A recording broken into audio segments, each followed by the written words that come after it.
Aclamem o Senhor, todos os habitantes da terra. Prestem culto ao Senhor com alegria. Entrem na sua presença com cânticos alegres. Reconheçam que o Senhor é o nosso Deus. Ele nos fez e somos dele. Somos o seu povo e rebanho do seu pastoreio. Entrem por suas portas com ações de graças e em seus átrios com louvor. Dê-lhe graças e bendigam o seu nome, pois o Senhor é bom e o seu amor leal é eterno. A sua fidelidade permanece por todas as gerações. Amados irmãos e irmãs, damos graças a Deus que nos reúne aqui nesta manhã para adorá-los, para ouvir a sua palavra, mas também nos preparou nesta manhã a mesa do Senhor, para que possamos juntos participar dessa comunhão, desse antegozo do que será o reino eterno.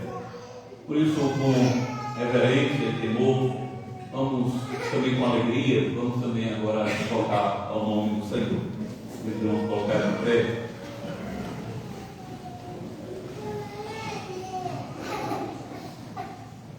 Amada Igreja do Senhor Jesus Cristo, onde está o nosso socorro? O nosso socorro está em nome do Senhor, Criador dos céus e da terra. A vocês, graça e paz da parte de Deus nosso Pai e de Jesus Cristo, nosso Senhor. Amém. Em resposta à saudação, vamos nos juntar aos anjos que, junto ao Senhor, junto ao seu trono, cantam Santo, Santo, Santo. Hino 11.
Eterno Pai Todo-Poderoso que está no céu, bendito, louvado e exaltado seja o teu santo nome.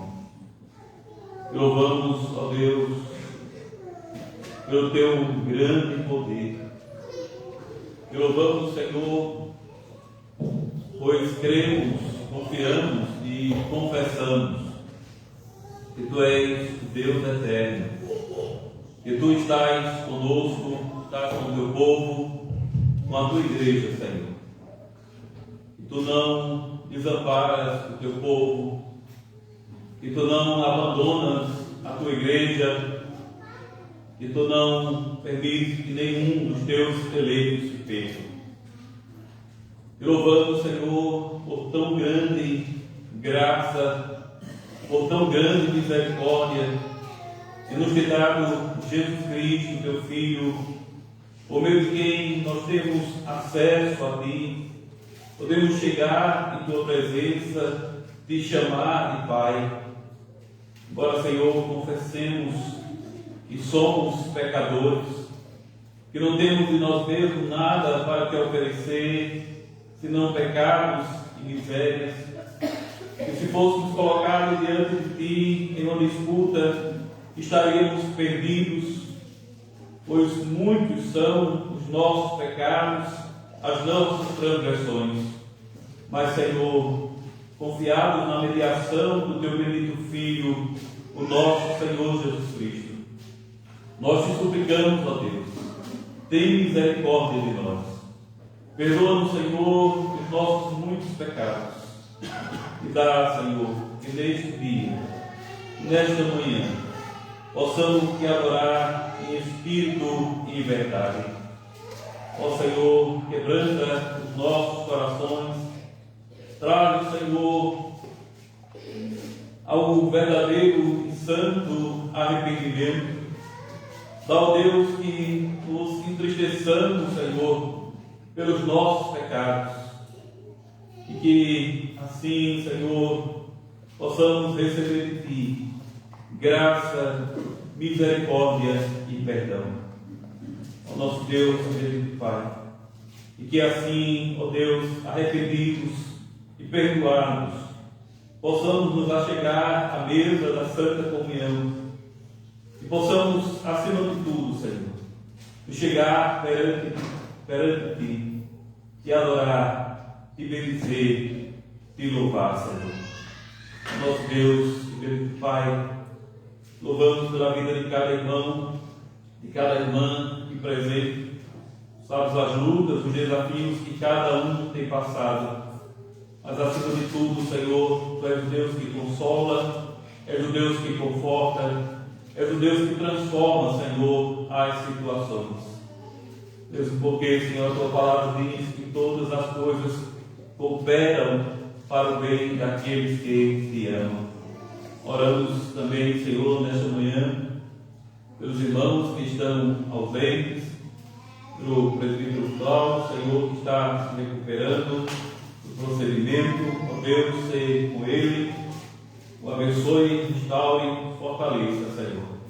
Nosso Deus, bendito Pai, também oramos pelos irmãos de disciplina, que o Senhor os leve de volta para Ti em santo arrependimento e que os restaure, Senhor, a Tua comunhão. Santo Deus, o nosso Pai, também oramos, ó Deus, pelo povo da Venezuela que foram vitimados por aquela catástrofe dessa semana. Sabemos, Senhor, que tudo está sob o Teu controle, sobre a Tua poderosa mão, que a Tua palavra já nos diz que seria assim, que o Senhor daria sinais sobre a terra, para que o povo Te temesse, Senhor, e se voltasse para Ti. Ó Deus, dá que a Tua igreja ali possa se fortalecer na Tua graça, e que mesmo em meio ao caos, possa louvar e adorar o Teu santo nome. Ó Deus amado e nosso Pai, oramos pelo resgate das vítimas, por aqueles que ainda estão soterrados, Senhor. Oramos, ó Deus, pelas equipes de salvamento que estão ali, Que o Senhor dê graça, dê forças, dê sabedoria, Senhor, para que consiga um bom êxito. E abençoe também, meu Deus, que as nações possam ajudar aquele país e outros países que também foram atingidos por essa catástrofe a se restaurar. Não permita, Senhor, que haja, em meio ao caos, aproveitadores e corruptos que se aproveitem da situação para tirar vantagem. Mas, ó Deus, ajuda, Senhor, aqueles que sofrem. Ajuda, ó Deus, aqueles que perecem. E a tua boa mão, a tua graça, esteja cuidando, especialmente do teu povo, da tua igreja ali. Abençoe-nos, ó Senhor, neste dia. Nós rogamos, nós oramos por toda a tua igreja sobre a face da terra. E em nome de Jesus Cristo, teu Filho, o nosso Senhor, nós oramos, também pedimos, ó Deus, pela leitura, pregação da tua palavra. Pedimos que o Senhor fale aos nossos corações, que sejamos fortalecidos e edificados na fé. E também, Senhor, que possamos ser fortalecidos pela Santa Ceia. Nós te pedimos isso por Jesus Cristo, teu Filho, o nosso Senhor, que nos ensinou a orar. Pai nosso que está no céu, santificado seja o teu nome, venha a nós o teu reino, seja feita a tua vontade, assim na terra como nos céus. O pão nosso de cada dia dá-nos hoje, e perdoe as nossas dívidas, assim como nós perdoamos aos nossos devedores. E não nos deixes cair em tentação, mas livra-nos do mal, pois teu é o reino, o poder e a glória para sempre. Amém. Meus irmãos, neste mesmo espírito de reverência, vamos agora confessar a nossa fé, cantando o credo apostólico. Depois nós vamos cantar também o Salmo 46.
palavra de Deus, faremos a leitura da Epístola aos Hebreus, capítulo 10.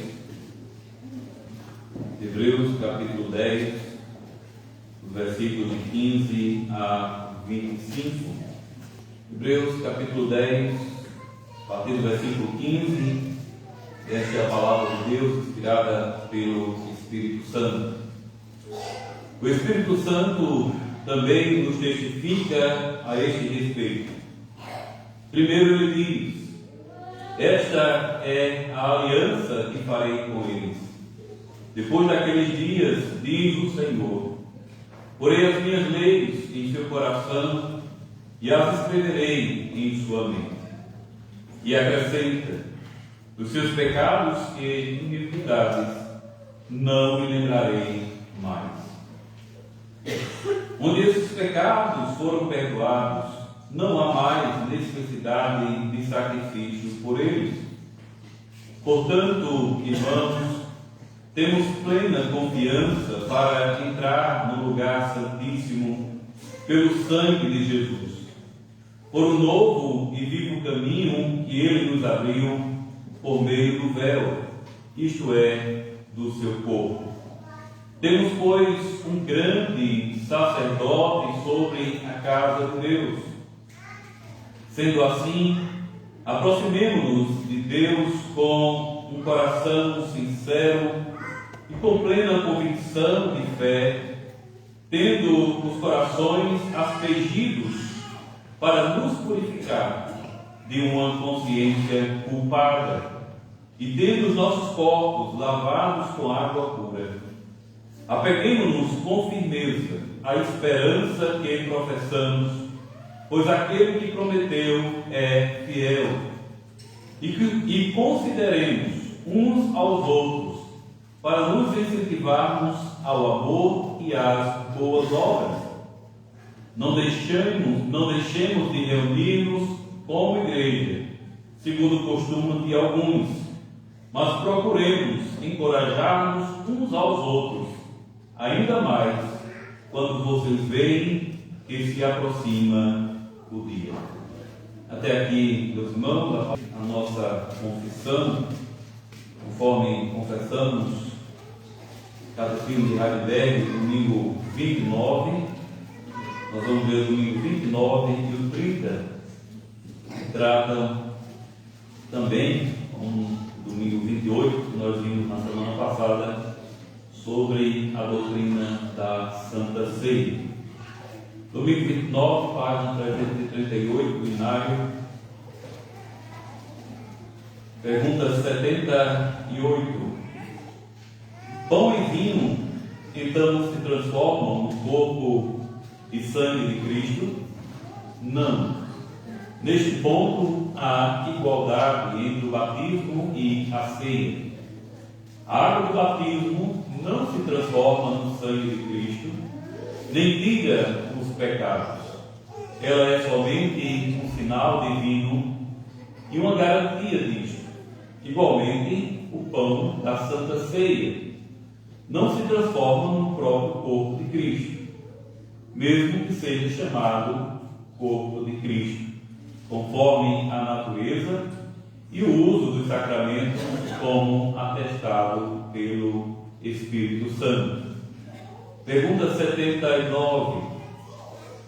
Por que então Cristo chama o pão o seu corpo e o cálice seu sangue, ou a nova aliança em seu sangue? E por que Paulo fala sobre a comunhão do corpo e do sangue de Cristo? Cristo fala assim por uma boa razão. Ele nos quer ensinar que seu corpo crucificado e seu sangue derramado são o verdadeiro alimento e bebida de nossas almas para a vida eterna. Assim como pão e vinho mantêm a vida temporária.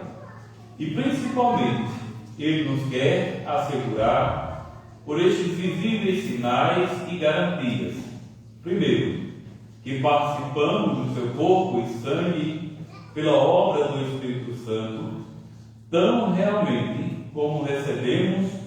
com nossa própria boca estes santos sinais em memória dele, segundo que todo o seu sofrimento e obediência são nossos, tão certo como se nós mesmos tivéssemos sofrido e pago por nossos pecados. Pergunta 80. Que diferença há entre a ceia do Senhor e a missa do Papa? A ceia do Senhor nos testemunha que temos completo perdão de todos os nossos pecados pelo único sacrifício de Jesus Cristo, que Ele mesmo, uma única vez, realizou na cruz. E também que, pelo Espírito Santo, nós somos incorporados a Cristo, que agora, com seu verdadeiro corpo, não está na terra, mas no céu, à direita do Pai, e lá quer ser adorado por nós. A missa, porém, ensina que Cristo deve ser crucificado todo dia pelos sacerdotes na missa em favor dos vivos e dos mortos, e que estes, sem a missa, não têm perdão dos pecados pelo sofrimento de Cristo. E também que Cristo está corporalmente presente sob a forma de pão e vinho, e por isso neles deve ser adorado. A missa, então, no fundo, não é outra coisa senão a negação do único sacrifício e sofrimento de Cristo e uma idolatria abominável. Pergunta 81. Para quem é instituída a Santa Ceia? Para aqueles que se aborrecem de si mesmo por causa dos seus pecados, mesmo assim confiam que estes lhes foram perdoados por amor de Cristo, e que também as demais fraquezas são cobertas por seu sofrimento e morte, e que desejam cada vez mais fortalecer a fé e corrigir-se na vida. Mas os pecadores impenitentes e os hipócritas comem e bebem para a sua própria condenação. Pergunta 82. Quem pode vir a esta ceia? Digo, podem vir a esta ceia também aqueles que, por sua confissão de vida, se mostram incrédulos e ímpios? Não, porque assim é profanada a aliança de Deus e é provocada sua ira sobre toda a congregação. Por isso, a Igreja Cristã tem a obrigação, conforme o mandamento de Cristo e de seus apóstolos, de excluir pelas chaves do reino dos céus todos os que se mostram incrédulos e ímpios, até que corrijam suas vidas.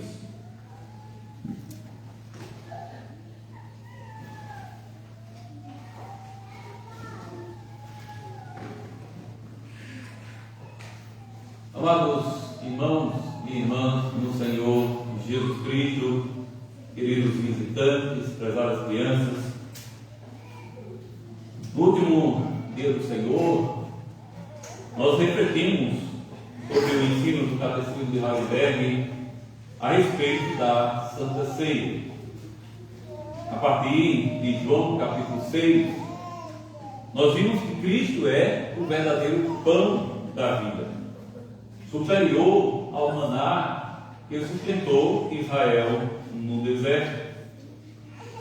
Aprendemos que a ceia nos lembra do sacrifício perfeito realizado na cruz, fortalece nossa comunhão com Cristo e nos une como um só corpo, enquanto caminhamos rumo ao banquete eterno das bocas do Cordeiro.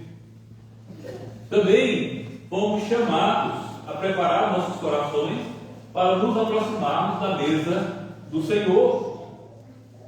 examinarmos a nós mesmos, confessar nossos pecados, e fomos lembrados de que a mesa não é para pecadores perfeitos, mas para pecadores arrependidos, que colocam sua confiança somente em Cristo. Mas isso nos leva a perguntas muito importantes. O que realmente recebemos quando participamos da Santa Ceia? Cristo está presente na ceia? Se está, de que maneira? E quem deve participar da mesa do Senhor? Irmãos e irmãs, essas não são perguntas novas. Toda a história da igreja, durante toda a história da igreja, elas estiveram no centro de grandes debates. Posso dizer que a ceia do Senhor foi uma das doutrinas mais debatidas em toda a história da igreja. Na época da Grande Reforma, por exemplo, uma das questões mais importantes era a doutrina da missa.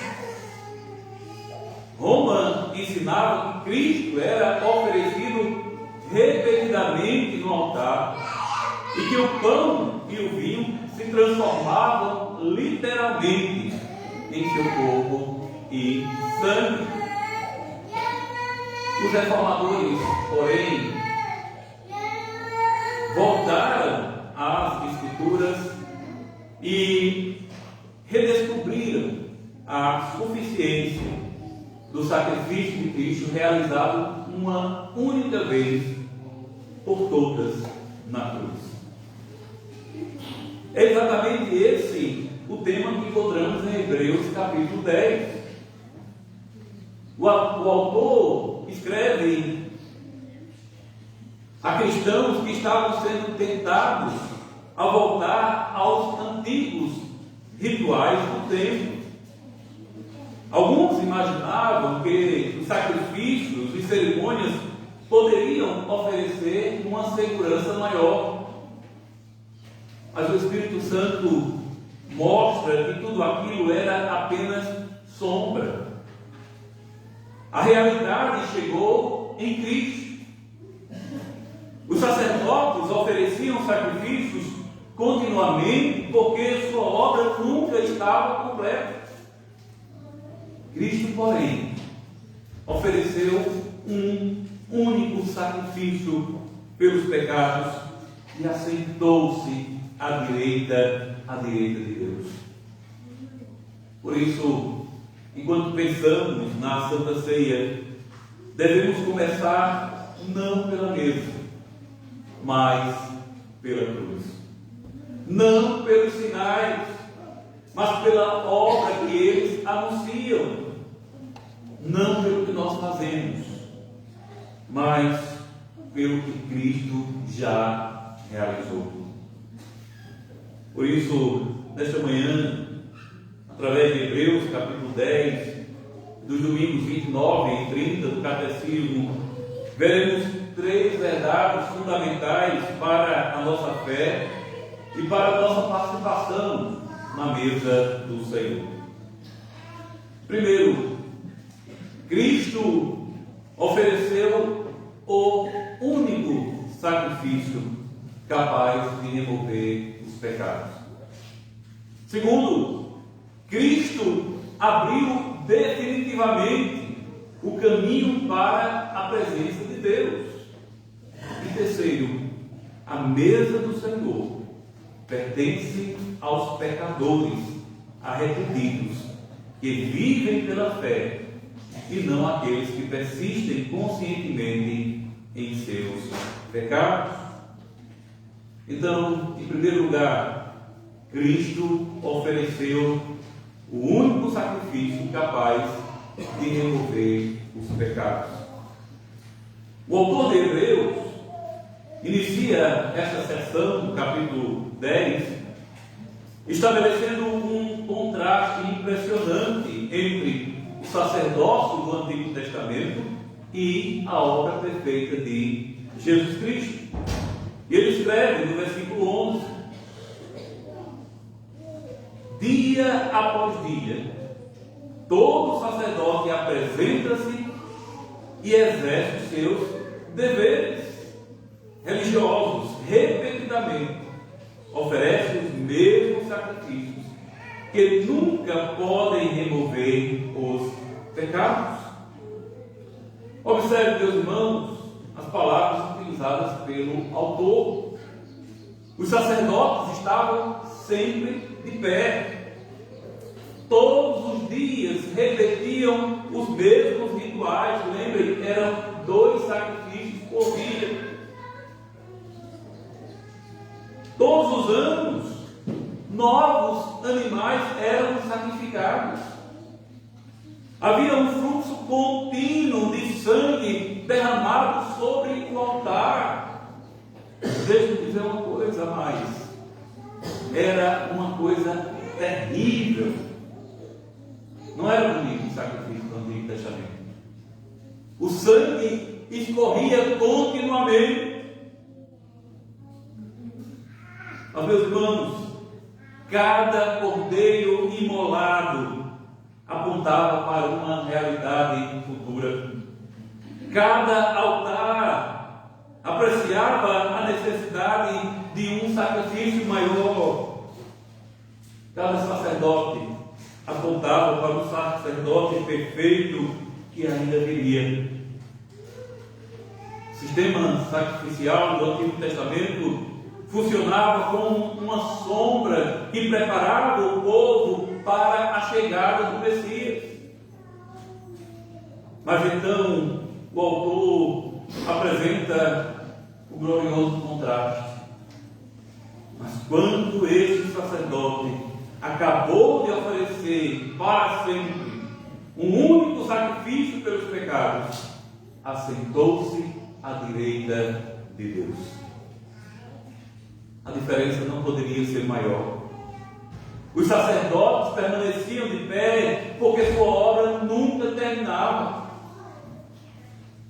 Cristo assentou-se porque sua obra foi concluída. Os sacerdotes ofereciam muitos sacrifícios. Cristo ofereceu um único sacrifício. Os sacerdotes lidavam com sombras. Cristo realizou o real.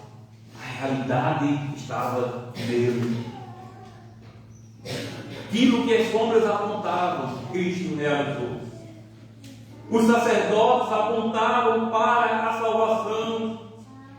Cristo conquistou a salvação.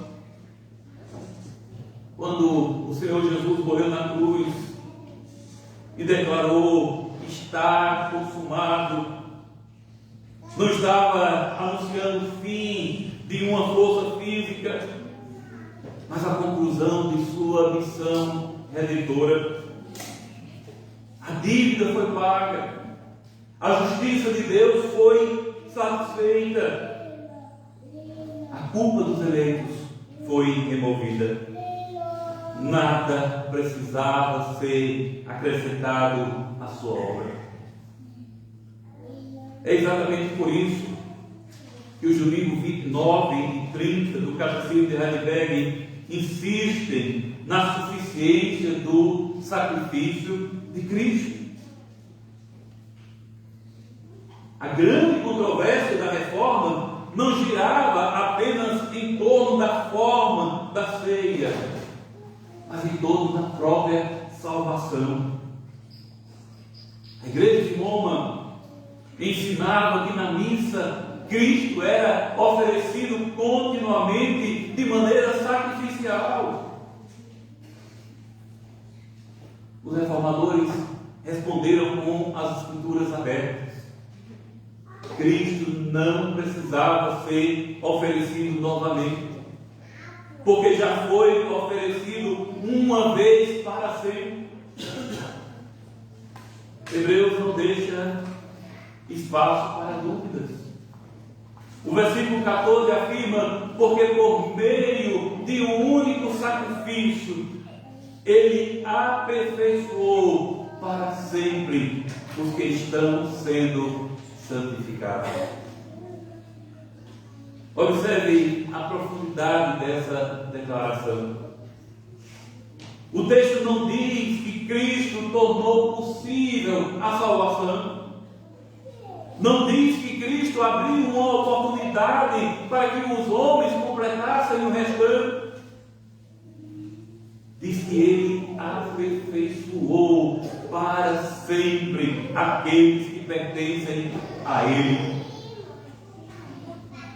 Isso não significa que os cristãos já sejam moralmente perfeitos nessa vida.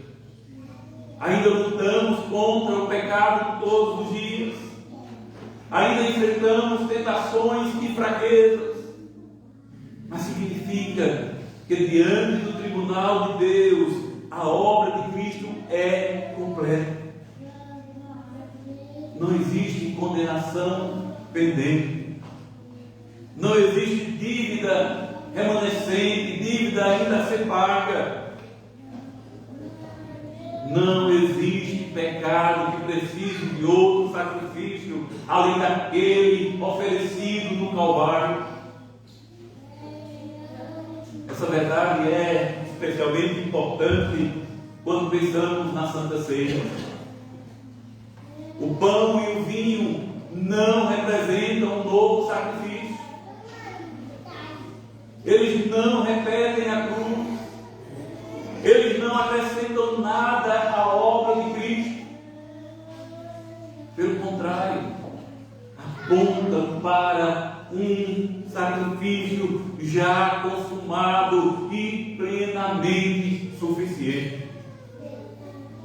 Toda vez que celebramos a ceia, Deus está nos lembrando que nossa salvação repousa inteiramente naquilo que Cristo fez por nós. Irmãos e irmãs, essa doutrina possui profundas implicações pastorais. Muitos crentes vivem como se ainda precisasse conquistar o favor de Deus. Quando fracassam, imaginam que Deus os rejeitou. Quando tem uma semana espiritualmente boa, pensam que estão mais próximos da aceitação divina. Mas o Evangelho nos ensina algo diferente. Nossa aceitação diante de Deus não depende do desempenho da semana passada. Ela depende da obediência perfeita de Cristo e de seu sacrifício consumado na cruz.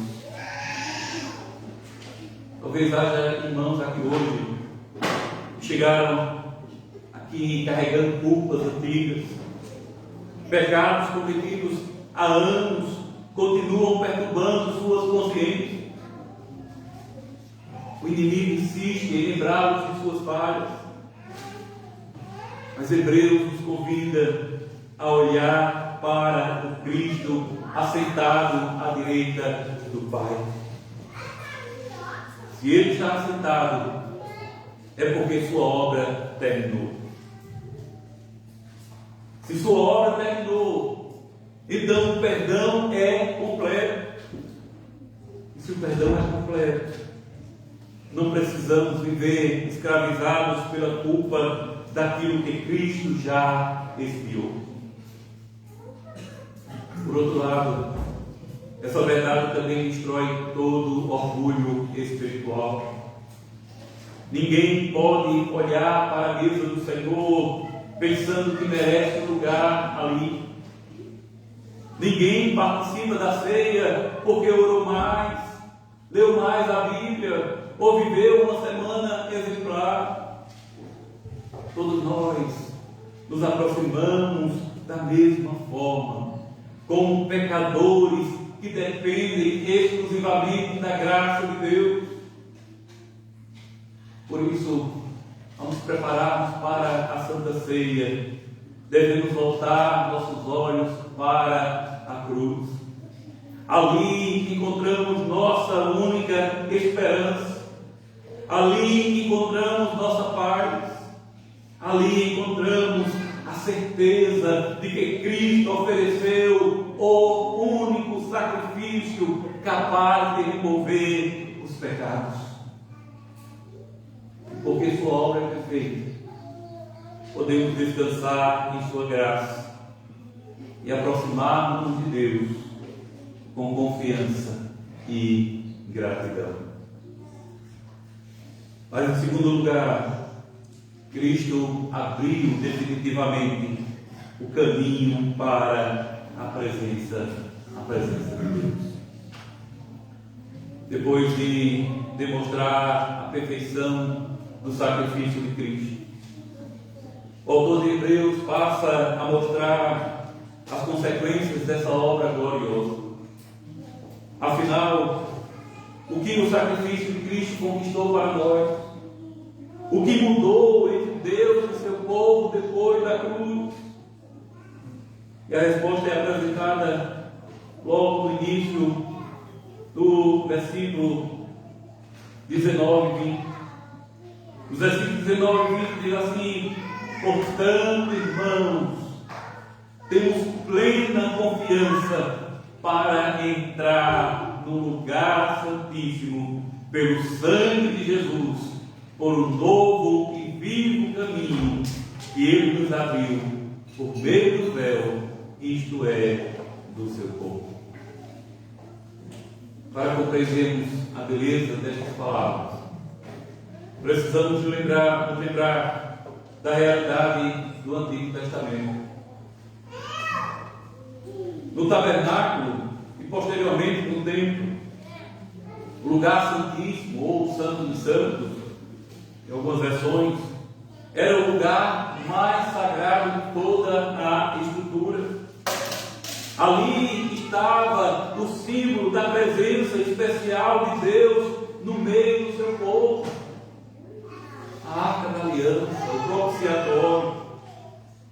Entretanto, aquele lugar permanecia inacessível à grande maioria dos israelitas. O véu separava o homem pecador do Deus Santo. Apenas o sumo sacerdote podia entrar naquele lugar, isso somente uma vez por ano, levando consigo o sangue do sacrifício. Toda aquela estrutura ensinava uma verdade fundamental.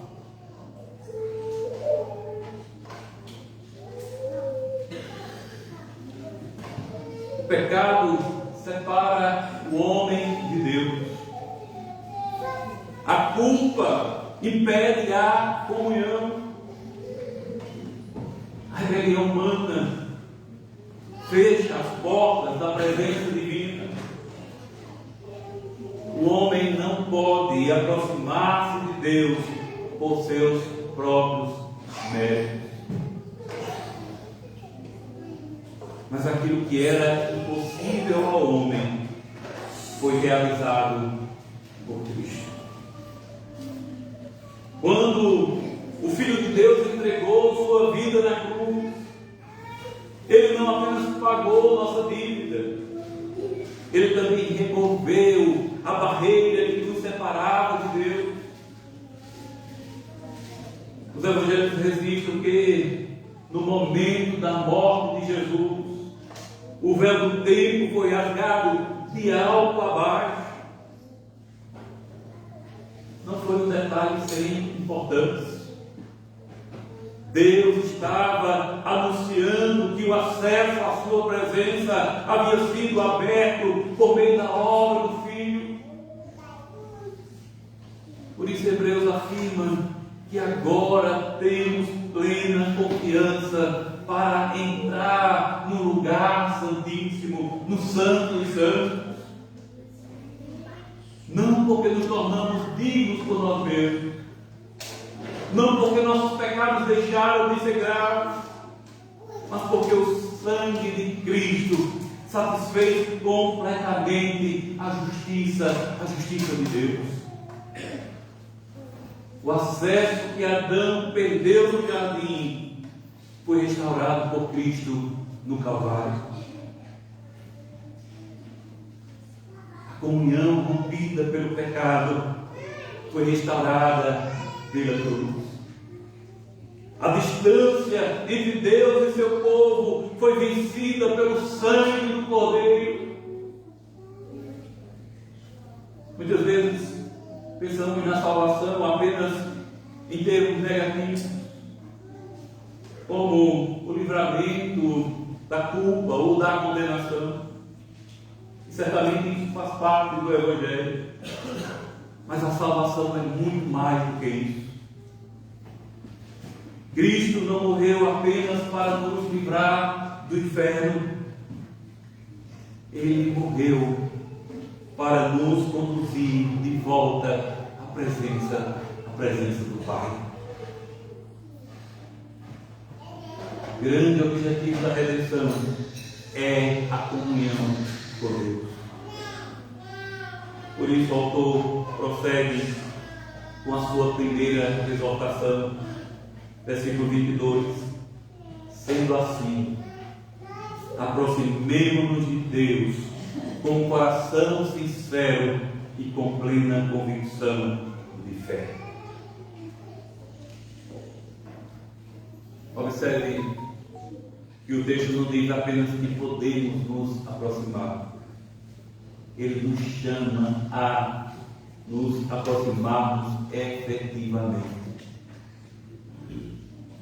Essa é uma exortação extremamente necessária para a igreja. Existem muitos cristãos que conhecem a doutrina da salvação, mas vivem espiritualmente distantes de Deus. Sabem que seus pecados foram perdoados, mas cultivam pouca vida de oração e de leitura da palavra. Conhecem as promessas de Deus, mas raramente desfrutam da comunhão com o Senhor. Vivem como visitantes ocasionais da presença de Deus, quando foram chamados para viver como filhos em casa. A Santa Ceia nos lembra justamente dessa realidade. Quando participamos da mesa do Senhor, não apenas recordamos um acontecimento passado, celebramos uma comunhão presente com Deus que nos reconciliou consigo mesmo por meio de Cristo. O Senhor não apenas nos perdoou, Ele nos recebeu em sua família. Mas o texto não para na comunhão com Deus. O autor apresenta outras duas exortações. Versículo 23. Apeguemo-nos com firmeza à esperança que confessamos. E consideremos-nos também uns aos outros, para nos incentivarmos ao amor e às boas obras. Versículo 24. Aqueles que foram reconciliados com Deus são chamados a perseverar na fé e a viver em comunhão com a igreja. O acesso ao Pai produz perseverança. O acesso ao Pai produz comunhão. O acesso ao Pai produz amor pelos irmãos. E por isso o autor conclui: não deixamos de nos reunir como igreja, segundo o costume de alguns. Outras traduções dizem: não deixemos de congregar-nos. A fé cristã nunca foi pensada para ser vivida isoladamente. Cristo não salva indivíduos para que caminhem sozinhos. Ele reúne um povo para si. Aqueles que foram aproximados de Deus são também aproximados uns dos outros. Mesmo porque ninguém pode dizer que ama a Deus se não amar o seu irmão, disse João. Então, meus irmãos, essa verdade tem implicações muito práticas para a nossa preparação para a Santa Ceia. Devemos perguntar a nós mesmos: eu tenho vivido próximo de Deus? Eu tenho vivido em comunhão com Deus?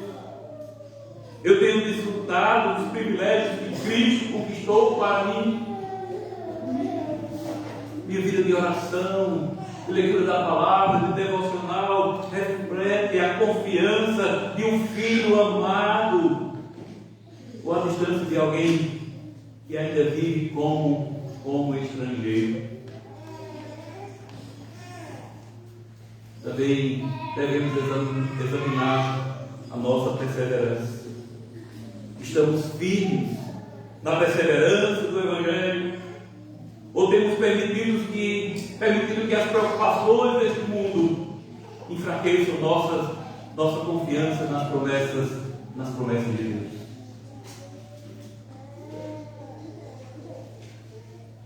E finalmente, devemos examinar nossa comunhão com os irmãos. Temos buscado encorajar o povo de Deus. Temos valorizado a comunhão da igreja. Temos vivido como membros do corpo de Cristo, ou como fiscais do corpo de Cristo. Porque muitas das vezes temos irmãos fracos, irmãos ausentes da comunhão, e só ficamos olhando. Os presbíteros não foram lá, o pastor não visitou. Você é membro do corpo de Cristo. Irmãos e irmãs, a Santa Ceia proclama: o caminho está aberto, o véu foi rasgado, o sacrifício foi aceito, a reconciliação foi realizada. Por isso podemos nos aproximar do Pai com confiança, perseverar em nossa esperança e comunhão com os santos, enquanto aguardamos a volta do nosso Senhor. Meus irmãos, nós poderíamos encerrar o sermão por aqui, mas eu tenho ainda um ponto, mas eu quero fazer uma pausa, tanto para os irmãos quanto para mim. E por isso nós vamos cantar a primeira estrofe e o coro do hino 88. Depois eu faço a conclusão e o último ponto. O último ponto é a conclusão do sermão. 92, né? 88 é fonte. Ah, sim, 92. Tá, procurando. O primeiro. Hino 92, a primeira estrofe e o coro.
pertence aos pecadores arrependidos que vivem pela fé.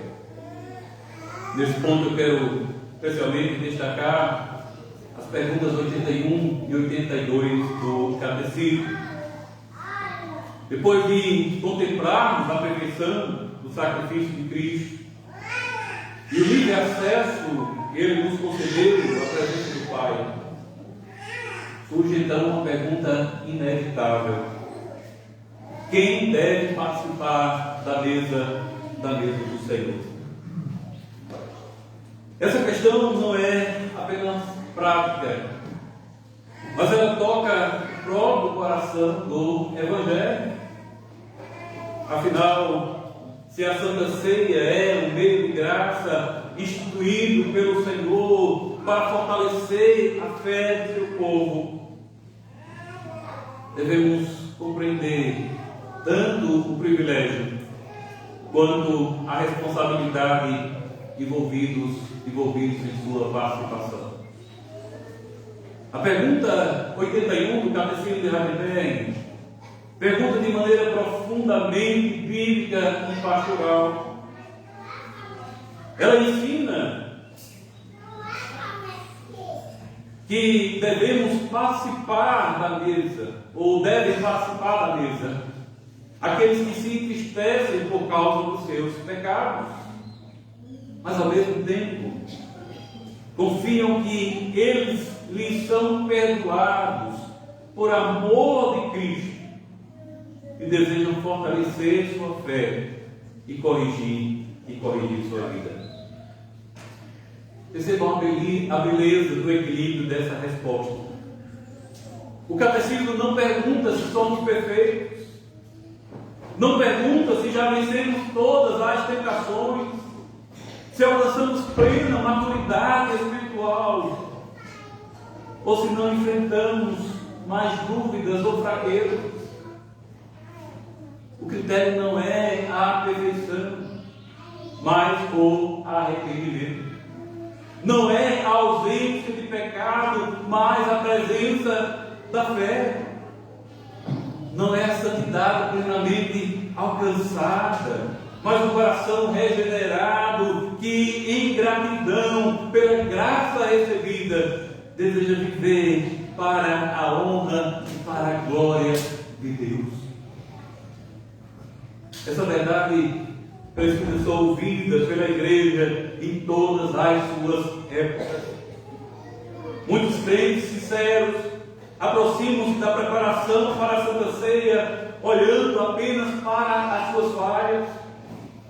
Eles enxergam suas quedas, suas lutas contra o pecado, sua frieza espiritual e concluem que talvez não devam participar da mesa do Senhor. No entanto, a ceia não foi instituída para aqueles que não sentem necessidade da graça, mas justamente para aqueles que reconhecem sua necessidade dela. A mesa do Senhor não é um troféu para os fortes, mas alimento para os fracos. Não é uma recompensa para quem venceu todas as batalhas espirituais, mas sustento para aqueles que continuam lutando. Não é uma celebração daquilo que realizamos para Deus, mas daquilo que Deus realizou para nós em Cristo. Por isso, durante o autoexame, a pergunta principal não deve ser: sou digno de participar? Se essa for a exigência, ninguém poderá aproximar-se. A verdadeira pergunta é: estou arrependido dos meus pecados? Estou confiando somente em Cristo para a minha salvação? Desejo sinceramente viver uma nova vida em obediência ao Senhor? Porque essas marcas estão presentes, ainda que acompanhadas de muitas fraquezas.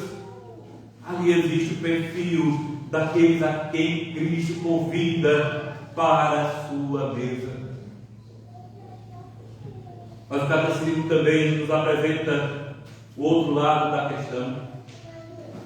A pergunta 82 trata daqueles que, por sua confissão ou por sua maneira de viver, demonstram permanecer em incredulidade ou impenitência. A resposta é clara: tais pessoas não devem ser admitidas à mesa do Senhor enquanto persistem nessa condição.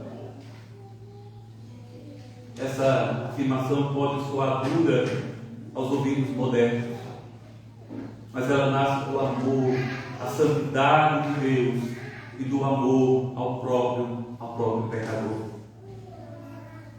A Santa Ceia não é uma cerimônia comum. Ela é uma proclamação visível do Evangelho. Quando alguém participa da mesa, está declarando diante de Deus e da igreja que pertence a Cristo, que confia em seu sacrifício e que deseja viver como discípulo. Por isso, existe uma profunda incoerência quando alguém pretende participar da mesa enquanto persiste deliberadamente em um caminho de rebelião contra Deus. Com os lábios afirma pertencer a Cristo, mas com a vida nega aquilo que professa. A participação da ceia então deixa de ser uma expressão de fé e torna-se uma contradição pública. É por essa razão que Cristo confiou à sua igreja, especialmente aos oficiais, a responsabilidade de preservar a santidade da mesa. A disciplina cristã não existe para humilhar pessoas, nem para criar uma elite espiritual dentro da igreja. Ela existe para honrar o nome de Cristo, proteger a pureza da congregação e buscar a restauração daqueles que se desviaram. O objetivo da disciplina nunca é simplesmente excluir, mas é chamar ao arrependimento. É demonstrar que o pecado é sério. É lembrar que a graça de Deus não pode ser tratada por desprezo. É convidar o pecador a abandonar seu caminho e retornar à comunhão com o Senhor. Por isso, ao nos prepararmos para celebrar a Santa Ceia, somos chamados a examinar nossos corações com honestidade diante de Deus, não para descobrir se somos perfeitos, mas para verificar se estamos vivendo em arrependimento e fé.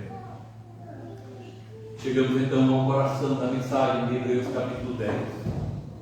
Cristo ofereceu o único sacrifício capaz de remover os pecados. Cristo abriu definitivamente o caminho para a presença de Deus. E Cristo convida à sua mesa aqueles que, embora conscientes de suas falhas, encontram nele toda a sua esperança. Portanto, irmãos e irmãs, aproximemos-nos da mesa do Senhor com humildade e confiança. Humildade, porque reconhecemos que nada temos para apresentar diante de Deus além da nossa necessidade, e confiança, porque sabemos que tudo o que precisamos já foi providenciado por Cristo. Como diz o autor de Hebreus, por meio de um único sacrifício, Ele aperfeiçoou para sempre os que estão sendo santificados. Amém. Vamos então, irmãos, cantar restante do hino 92, segunda e a terceira estrofe.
Te louvamos, ó Deus, por tua palavra.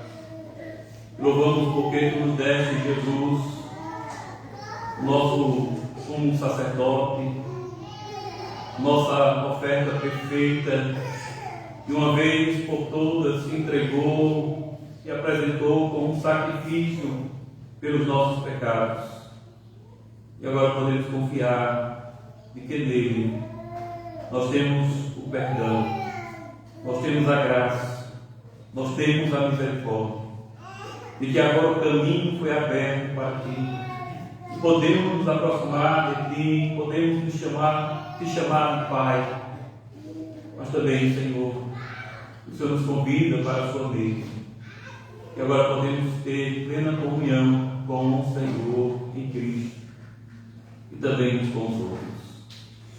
Ó Senhor, abençoe, nós te pedimos, abençoe a nossa comunhão. Tenha misericórdia de nós, Senhor, pois sabemos que somos pecadores, mas te pedimos, ó Deus, nos concede verdadeiro e sincero arrependimento, mas não somente arrependimento, nos concede mudança de vida, para que abandonemos, Senhor, aquilo que nos agrada e possamos viver para a tua glória e para o teu louvor. Dá, ó Deus, que possamos amar os nossos irmãos, não só de palavras, mas também de fato. Guarda, Senhor, de toda hipocrisia, de toda falsidade. Frustra, Senhor, os desígnios perversos e sutis contra a tua palavra, contra a tua igreja. Não afasta, Senhor, de nós tua palavra e teu Espírito, mas concede-nos fé na palavra, paciência e constância em todos os sofrimentos e adversidades. E ajuda-nos, Senhor. Sustenta a tua igreja. Livra o teu povo de toda oposição, escárnio e tirania. Nós oramos também neste momento, Senhor, pelos enfermos. Lembramos, Senhor, de um verso. Lembramos também, Senhor, de Celina. Sabes, Deus, que abençoa a enfermidade, mas tu és aquele, Senhor, que criaste o homem, que formaste pelo teu poder, e que tu podes, Senhor, restaurar a saúde. Nós colocamos em tuas mãos também sua família, que o Senhor fortaleça meio ao sofrimento. Oramos também, Senhor, por Monique, por sua bebê. Pedimos também que o Senhor abençoe o desenvolvimento daquela criança. Concede, Deus, saúde, forças, concede, Senhor, crescimento, para que assim nasça um bebê saudável. Nós entregamos, Senhor, em tuas mãos, pois sabemos que tudo vem de ti, da tua mão que vem a vida, da tua mão que vem a saúde, da tua mão que vem os filhos. Nosso Deus e mesmo Pai, abençoe a tua igreja, o teu povo. Lembramos mais uma vez, Senhor, da população ali da Venezuela, daqueles que sofreram com o terremoto. Pedimos, Senhor, pelo resgate das vítimas que estão embaixo dos escombros. Pedimos pelas equipes que estão ali trabalhando, que o Senhor dê força, que o Senhor ajude. Pedimos também, Deus, por tua igreja ali. Fortalece, guarda o teu povo e abençoe, Senhor. Também oramos, Senhor, por tua igreja ao redor do mundo. Oramos, ó Deus, que o Senhor levante a tua igreja com graça, com força, que possa anunciar que o Senhor breve vem, que possa anunciar a mensagem do Evangelho. Dá, Senhor, que a tua igreja possa ver esse acontecimento, não somente desastre natural, mas acima de tudo a tua mão, Senhor, pesando contra os nossos pecados, a tua mão trazendo justiça e a tua santa ira sobre essa terra. Mas te pedimos, Senhor, e em tua ira, te lembre da tua misericórdia. O Senhor tem misericórdia do seu povo, tem misericórdia, Senhor, dos teus eleitos, tem misericórdia, Senhor, da tua igreja. Agora, Senhor, que vamos participar da tua ceia, dá-nos corações gratos e alegres por tudo quanto o Senhor fez por nós, e a esperança de que um dia nós participaremos na mesa do Cordeiro. Nós oramos assim, em nome de Jesus Cristo, teu Filho, o nosso Senhor. Amém. Irmãos, nós agora vamos ministrar a ceia, vamos ver a segunda parte da forma para a Santa Ceia. Começa a partir da garantia.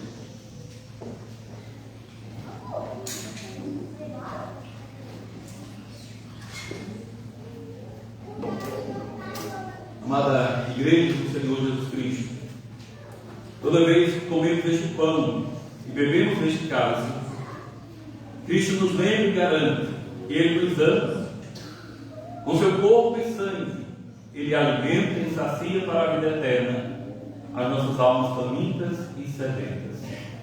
Isto é tão certo como nós recebemos este pão e vinho em memória dele. Agora, comunhão. O seu sofrimento e morte, Cristo nos conquistou o Espírito vivificante. Através deste Espírito, nós somos unidos com Ele e recebemos todos os seus benefícios. Pelo mesmo Espírito, Ele nos une em amor fraternal, como membros de um só corpo. Portanto, todos nós, incorporados em Cristo por uma verdadeira fé, somos um só corpo e devemos demonstrar este amor uns aos outros, não só de palavra, mas também de fato e de verdade. Agora a expectativa da vida de Cristo. Finalmente, Cristo nos mandou celebrar a Santa Ceia até que Ele venha. Na sua mesa provamos o começo da alegria eterna que Ele nos prometeu. Aguardamos com grande expectativa a abundância desta alegria, do banquete do casamento do Cordeiro, quando Ele beber conosco o vinho no reino do seu Pai. Alegremos-nos, exultemos e demos a glória, porque são chegadas as bodas do Cordeiro. Apocalipse 19, 7. Vamos orar novamente. Misericordioso Deus e Pai, nós te agradecemos porque nos deste teu único Filho como sacrifício por nossos pecados e como nosso alimento e bebida para a vida eterna. Opera em nossos corações por teu Espírito Santo, para que nós nos entreguemos cada vez mais a teu Filho Jesus Cristo. Faça com que não vivamos mais no pecado, mas que Cristo viva em nós e nós nele. Fortalece-nos na fé e que serás sempre nosso Pai bondoso, que nos dá tudo o que precisamos para corpo e alma. Concede-nos a tua graça, para que alegremente neguemos a nós mesmos, tomemos a nossa cruz e confessemos o nosso Salvador.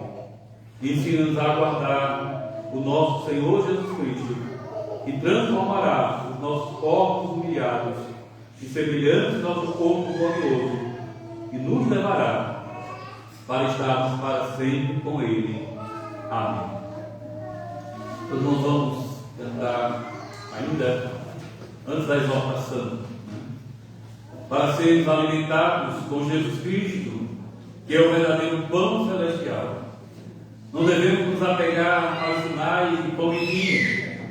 Devemos levantar os corações a Jesus Cristo, o nosso intercessor à direita do Pai. Creiamos firmemente que seremos alimentados com seu corpo e sangue, tão certo como recebemos este pão e esta bebida em sua memória. Agora sim, vamos cantar em 160, 3 primeiras estrofes.